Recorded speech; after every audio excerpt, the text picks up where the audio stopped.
Si vous voulez, commençons par nous unir à la prière du sage, chapitre 7 du livre de la sagesse. J'ai prié et l'intelligence m'a été donnée. J'ai supplié et l'esprit de sagesse est venu à moi. Je l'ai préféré au sceptre et au trône et j'ai tenu la richesse pour rien à côté d'elle. Avec elle me sont venus tous les autres biens. Ses mains étaient chargées de richesses sans nombre.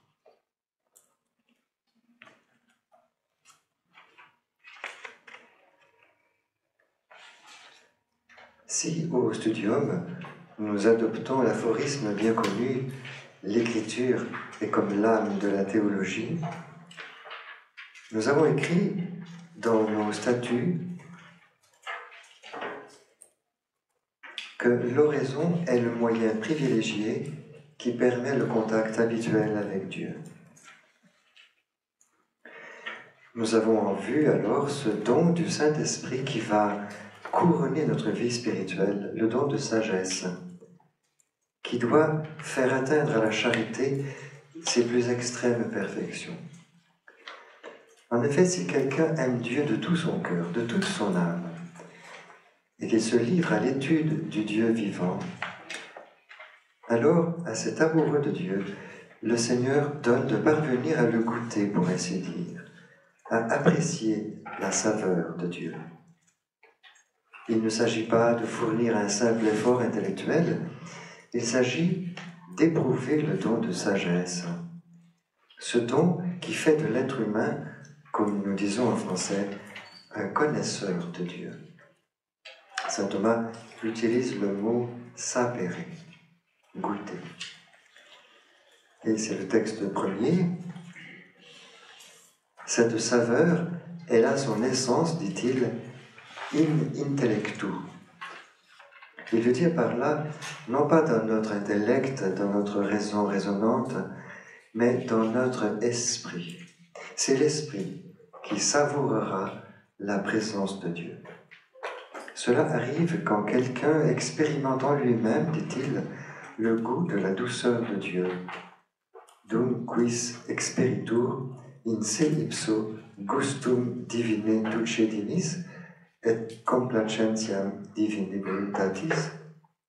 Il se plaît, il éprouve du plaisir à réaliser la volonté de Dieu. Voyez comme est bon le Seigneur, chante le psaume 34. La formule synthétique de Denis l'Aréopagite exprime le mystère. C'est le texte 2.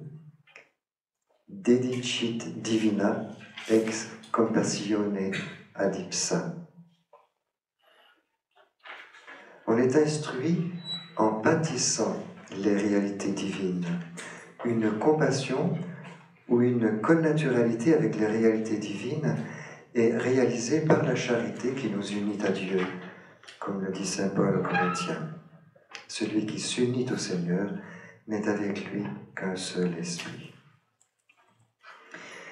À propos de ce don de sagesse, il faut rappeler la différence entre nos vertus, même nos vertus théologales, qui se développent dans des activités qui dépendent de nous.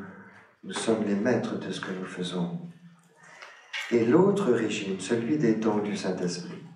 Quand il s'agit des dons, on n'a pas l'initiative d'agir. Nous subissons la bienheureuse impulsion reçue par surcroît, et l'attitude qui s'impose alors, c'est la passivité. Il s'agit non plus de faire quelque chose. Saint Thomas, en parlant de l'étude, dirait « per studium et inquisitionem rationis ». Non, il ne s'agit pas de cela. Il s'agit de laisser faire, de se laisser faire, de consentir à recevoir le don, consentir à subir l'impulsion. Ceux-là sont fils de Dieu qui sont animés, conduits, poussés, menés, agis par l'Esprit de Dieu. L'étude de la théologie doit donc se faire dans le grand amour de Dieu, si elle veut devenir une théologie sapientielle, une communion étroite avec les réalités divines et Dieu lui-même. Et saint Thomas précise que le don de sagesse ne concerne pas seulement la spéculation, la contemplation, mais il concerne aussi l'action. Texte 3. Sapientia secundum codes donum non solum et speculativa sed etiam pratica. Le mot pratique concerne et l'enseignant et l'enseigné. Ils sont appelés l'un et l'autre non seulement à contempler les réalités divines en elles-mêmes, pour elles-mêmes, mais pour les consulter en ce qu'à partir du divin, on juge les activités humaines que l'on dirige selon les règles divines. Cette consultation des choses divines, entendons Dieu lui-même encore une fois, peut devenir un principe qui dirige nos actions dans tous les domaines. Texte 4. Plus une vertu est élevée, plus son domaine est étendu. C'est pourquoi, du fait que la sagesse comme don est plus excellente que la sagesse comme vertu intellectuelle, puisqu'elle atteint Dieu de beaucoup plus près en raison de l'union qui s'établit entre l'âme et lui, entendons par la charité, elle a le pouvoir de diriger non seulement la contemplation, mais aussi l'action. Abet quod non solum dirigat in contemplatione, sed etiam in actione. Le don de sagesse, c'est donc une science des choses divines qui a sa racine dans notre amour du Seigneur, la charité. Une science qui nous permet non seulement de considérer les réalités divines pour elles-mêmes, mais de les consulter en vue de notre action. Contemplation et action bien unies grâce au don de sagesse. C'est une théologie ou connaissance de Dieu sapientielle que le Studium Notre-Dame de Vie cherche à promouvoir. Voilà pourquoi, en début d'année et tout au cours de l'année, nous répétons les fondamentaux de l'oraison comme éclairage qui laisse entrevoir cette action supérieure tellement désirable de l'Esprit Saint dans l'étude. Un dernier point important. Saint Thomas fait remarquer que, c'est le texte 5, les hommes obtiennent la sagesse à des degrés divers selon leur union à Dieu. En effet, certains possèdent, en fait de jugement droit, aussi bien dans la contemplation du divin que dans l'organisation des affaires humaines selon les règles divines, uniquement ce qui est nécessaire au salut. Cette sagesse ne manque à personne qui soit sans péché mortel, car la grâce qui rend agréable, par la grâce qui rend agréable à Dieu. Car si la nature n'échoue jamais pour ce qui est nécessaire, la grâce y échoue beaucoup moins encore. Et c'est pourquoi Saint Jean dit « L'onction vous enseignera toutes choses ». Mais certains reçoivent le don de sagesse à un degré plus élevé. D'abord, pour la contemplation des choses divines, dans la mesure où ils pénètrent les mystères les plus profonds et où ils peuvent les manifester aux autres. Et aussi pour la direction des choses humaines selon les règles divines, toujours, dans la mesure où ils peuvent non seulement se gouverner eux-mêmes selon ces règles, mais encore gouverner les autres. Ce degré de sagesse n'est pas commun à tous ceux qui sont en état de grâce. Il est du domaine des grâces gratuites que le Saint-Esprit distribue comme il veut. Selon saint Paul, à l'un c'est une parole de sagesse qui est donnée par l'Esprit, etc. Mes amis, sous prétexte que nous essayons de favoriser le don excellent de l'Esprit Saint qu'est le don de sagesse, il serait tout simplement présomptueux de prétendre qu'au Studium Notre-Dame de Vie, tous les professeurs, tous les étudiants reçoivent et pratiquent le charisme de transmettre cette théologie sapientielle. Tout au plus avons-nous l'ambition de demander à l'Esprit Saint ce charisme. Certains d'entre nous le recevront peut-être d'une façon plus abondante s'ils sont amenés à diriger le studium actuellement selon les règles divines, ou plus tard à diriger quelque chose et quelque part, dans la mesure où ils sont appelés à participer à la sagesse divine, selon les règles divines. Quel mystère! Il n'est pas étonnant que le pape François, souhaitant une relance des études ecclésiastiques, comme il dit, se réfère à Sapientia Christiana, le fruit du grand travail de réforme des études ecclésiastiques mis en mouvement par le Concile Vatican II. Si nous avons la curiosité de lire Sapientia Christiana, qui est le premier texte cité dans La joie de la vérité, nous voyons que le premier paragraphe renvoie à Gaudium et Spes numéro 43. Dans ce paragraphe 43 de Gaudium et Spes, le Concile met le doigt sur la dissociation que risquent de faire les fidèles. Ou bien, sous prétexte qu'on tend vers la cité future, on néglige ses devoirs terrestres, ou bien on s'absorbe dans les activités terrestres comme si elles étaient tout à fait étrangères à la vie religieuse. Et voici comment le texte développe la pensée, texte 6. Cette dissociation chez beaucoup entre la foi qu'ils professent et la vie quotidienne est à compter parmi les plus graves erreurs de notre temps. Déjà, dans l'Ancien Testament, les prophètes dénonçaient avec véhémence ce scandale. Et dans le Nouveau Testament, de façon encore plus sévère, Jésus-Christ lui-même le menaçait de graves châtiments. Il faut éviter d'opposer artificiellement les activités professionnelles et sociales d'une part et la vie religieuse d'autre part. En négligeant les devoirs temporels, le chrétien néglige ses devoirs envers le prochain. Bien plus, il néglige Dieu lui-même et il met en danger son salut éternel.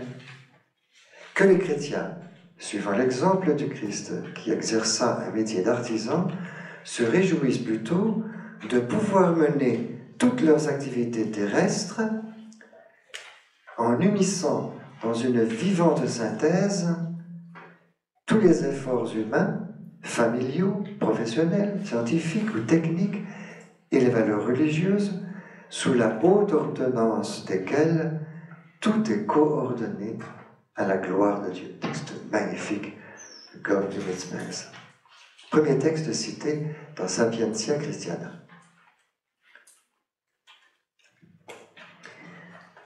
Il n'est pas cité intégralement, mais il faut aller toujours au texte entier.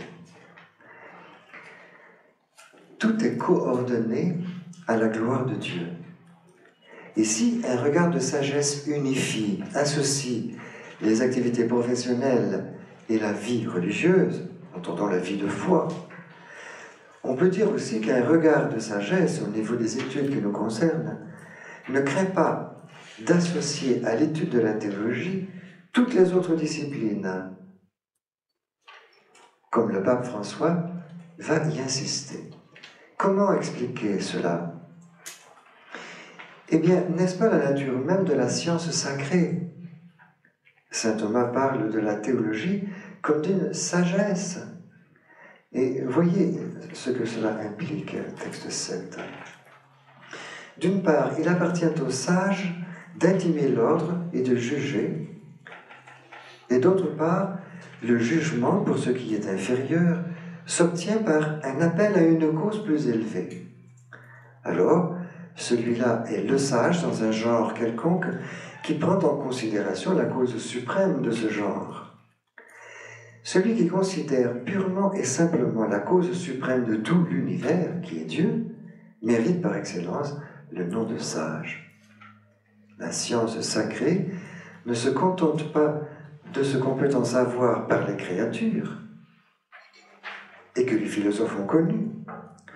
Elle traite aussi de Dieu quant à ce qui n'est connu que de lui seul, et qui est communiqué aux autres par révélation. La doctrine sacrée mérite donc, par excellence, le nom de sagesse. C'est la première question, bien sûr, de la prima pars. Pour reprendre les expressions de Gaudium et Spes, si l'on se voue à l'étude de la révélation, on découvre que sous la suprême ordonnance des valeurs religieuses, tout se trouve coordonné à la gloire de Dieu. Et l'on fait voir que tout est lié ainsi. On ne se contente pas de contempler cette unité, on fait voir. Tout est coordonné dans la mesure où l'on a en vue par la foi la gloire de Dieu, la cause suprême. D'après Veritatis Gaudium, l'ambition du pape François, c'est d'aller jusqu'à la cause suprême sous laquelle tout est coordonné, mais avec le don de sagesse. C'est pratiquer la science sacrée, les études ecclésiastiques, avec le don de sagesse tel que nous l'avons entrevu avec saint Thomas, c'est-à-dire contempler les réalités divines en elles-mêmes, pour les consulter, mais de manière à ce que, à partir du divin, on juge les activités humaines que l'on dirige selon les règles divines. Comment ces règles divines s'appliquent-elles dans Veritatis Gaudium? Le pape écrit, texte 8, « Grâce à Sapientia Christiana, a ensuite été promu et perfectionné l'engagement de l'Église en faveur des facultés et des universités ecclésiastiques, autrement dit, celles qui s'occupent particulièrement de la révélation chrétienne et des questions qui lui sont connexes, et qui sont donc reliées plus étroitement à sa propre mission évangélisatrice. Mais c'est pas tout. Grâce à Sapientia Christiana, a ensuite été promu et perfectionné l'engagement de l'Église en faveur des facultés et en faveur de toutes les autres disciplines qui, sans avoir un rapport particulier avec la révélation chrétienne, peuvent toutefois apporter un concours appréciable à l'œuvre de l'évangélisation. L'Église ne s'engage pas seulement à étudier la révélation chrétienne. Elle s'engage vis-à-vis des autres disciplines qui peuvent apporter un concours appréciable à l'œuvre d'évangélisation. En pleine fidélité à Gaudium et Spes 43, cité dans Sapientia Christiana, vous voyez, le pape assume.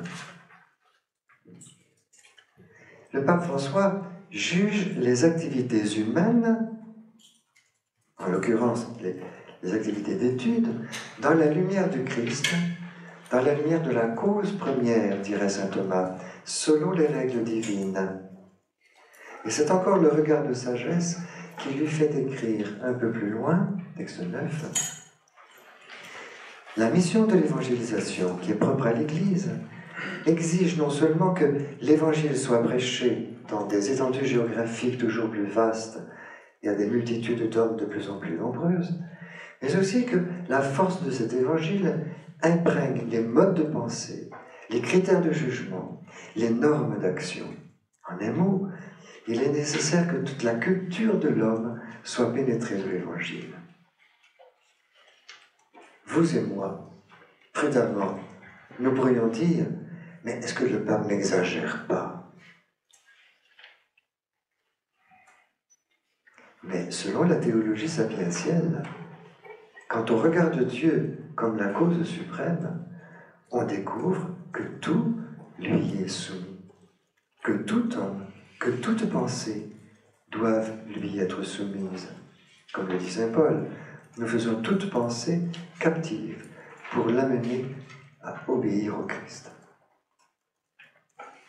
C'est le propre du don de sagesse d'apercevoir cet universalisme, cette totalité.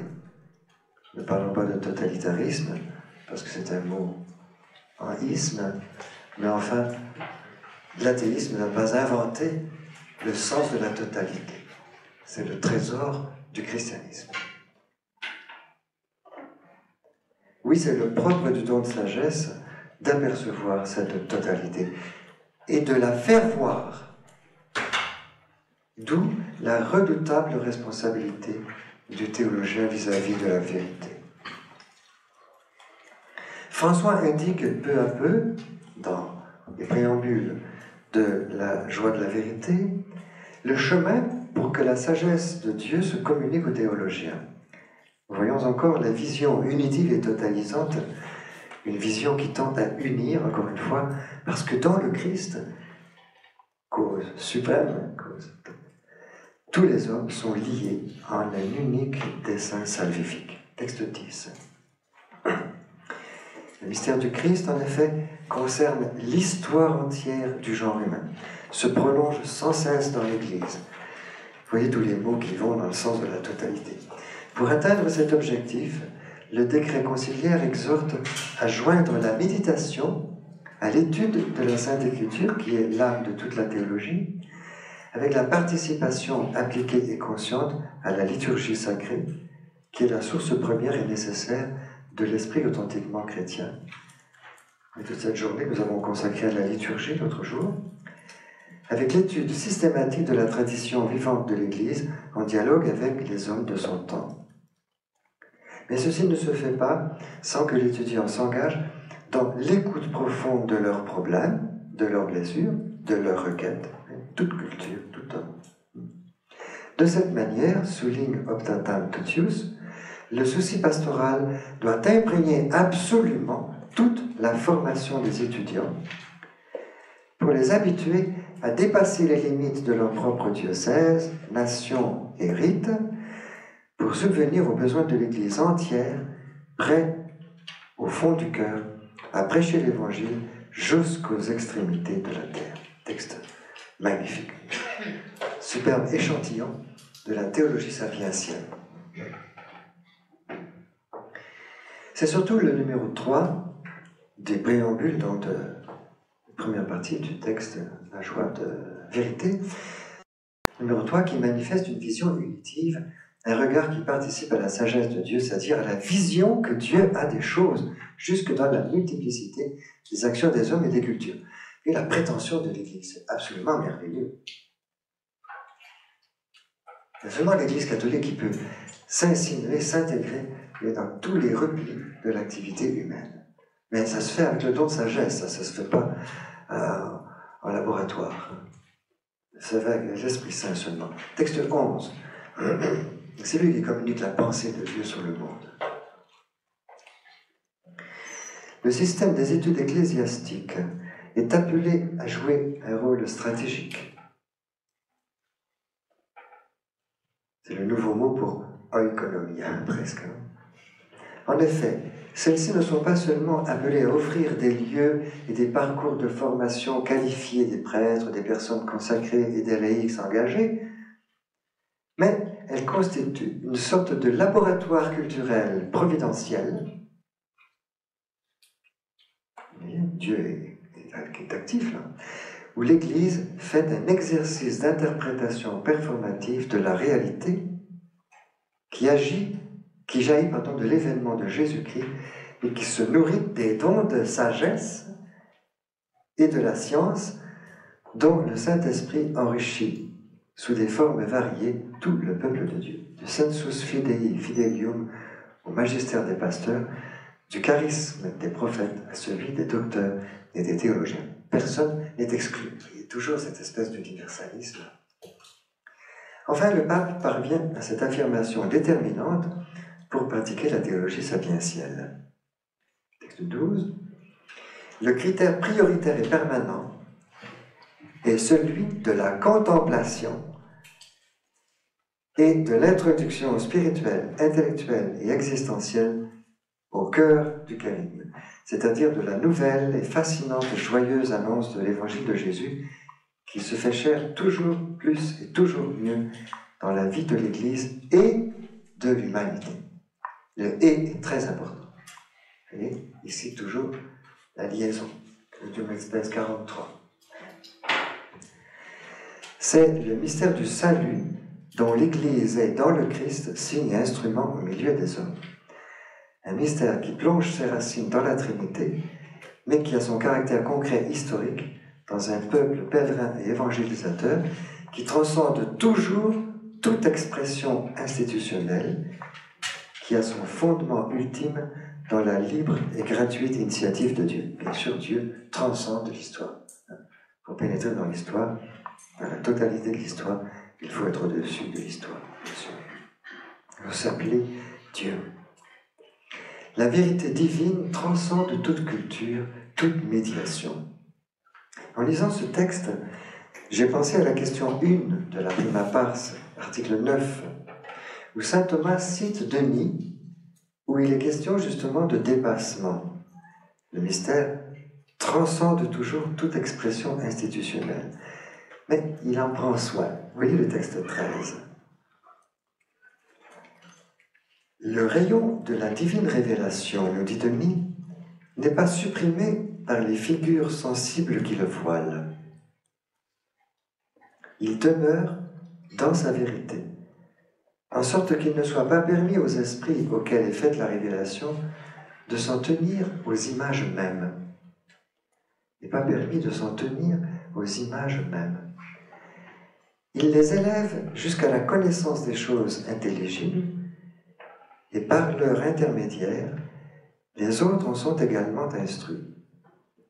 C'est pourquoi ce qui est livré en un endroit de l'Écriture sous des métaphores est présenté plus explicitement en d'autres passages. Du reste, l'obscurité même des figures est utile, tant pour exercer les esprits studieux, et pour nous permettre de suer un peu, que pour éviter les moqueries des infidèles, au sujet desquels saint Matthieu dit « Ne donnez pas aux chiens ce qui est sacré ». Méditerez ce texte à tête reposée. Et à propos de l'interdisciplinarité que nous avons évoquée, il ne suffit pas qu'elle favorise une meilleure compréhension de plusieurs points de vue d'un objet d'étude. C'est encore le pape François qui parle, parce que n'importe qui peut le faire, ça. Pas nécessaire d'être studiant de notre œuvre de vie pour faire ça. Non, le pape voudrait une interdisciplinarité dans sa forme forte, texte 14, c'est-à-dire comme disposition et fermentation de tous les savoirs dans l'espace de lumière et de vie offert par la sagesse qui émane de la révélation de Dieu. Ici encore, c'est la grande lumière, la lumière suprême de la cause première qui ordonne, qui coordonne toutes les valeurs religieuses et toutes les réalités humaines qui en dépendent. Le don de sagesse qui illumine à nos yeux la révélation elle-même fait voir l'unité. Il s'associe toutes les disciplines au service de cet unique objectif, l'évangélisation. Notre effort théologique de chaque jour nous fait tendre peu à peu vers cet universalisme, si nous en mendions la grâce. Universalisme qui a pour mesure inconfortable la sagesse divine elle-même. Tel est le travail de théologie sapientielle qui nous attend sur notre chemin vers la sainteté et dans lequel beaucoup d'entre vous sont déjà engagés. Non seulement révéler aux autres Jésus-Christ, mais faire goûter quel principe d'unité. Faire goûter parce qu'on l'a goûté soi-même, évidemment. Faire goûter quel principe d'unité, quelle puissance de signification, quelle source de sens et de valeur de la totalité de l'existence et de toute chose renferme le Christ. Il est seul à manifester pleinement l'homme à lui-même, l'homme et le cosmos. C'est le don de sagesse qui nous fera pratiquer la théologie comme sagesse à un niveau véritablement divin. Celui qui s'unit au Seigneur devient un seul esprit avec lui, comme saint Thomas l'a laissé entrevoir en parlant du don de sagesse. Y a-t-il une science plus haute, plus désirable pour nous baptisés, pour nous théologiens, à l'école de Gaudium Veritatis, que ces propos de la Prima Pars, question 43, où saint Thomas contemple la présence du Verbe et de l'Esprit Saint dans l'âme, leur mission invisible et leur merveilleux trésor. Il écrit, texte 15, « Le Saint-Esprit est l'amour, et c'est le don de la charité qui assimile l'âme au Saint-Esprit. Et c'est en raison de la charité que l'on considère une mission du Saint-Esprit. Le Fils, lui, est le Verbe, et non pas un verbe quelconque, mais verbum spirans amorem.